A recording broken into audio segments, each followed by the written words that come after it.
আর তারে। কোথায় গেল স্পিকারের দৃষ্টি আঁকা বাঁকা, তাদের ছাড়া দেশটা কেমন লাগে ফাঁকা ফাঁকা, ওদের ছাড়া দেশটা কেমন লাগে ফাঁকা ফাঁকা। কোথায় গেল আরাফাত আর ব্যারিস্টার সুমন, কথা বলার সময় তারা করে নিয়োজন। মুরগি কবির জাফর সাড়ে জানি না কোথায় আছে, গোপনে কি তারাও গেল মোদি দাদুর কাছে। তাদের কি দেখা মিলছে? এই জন্য আমি লিখেছি কোথায় গেল আরাফাত আর ব্যারিস্টার সুমন, কথা বলার সময় তারা করে নিয়োজন। মুরগি কবির জাফর সাড়ে জানি না কোথায় আছে, গোপনে কি তারাও গেল মোদি দাদুর কাছে।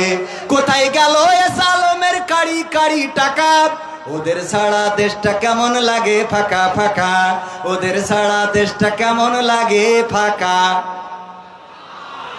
এখন আর পৃথিবীতে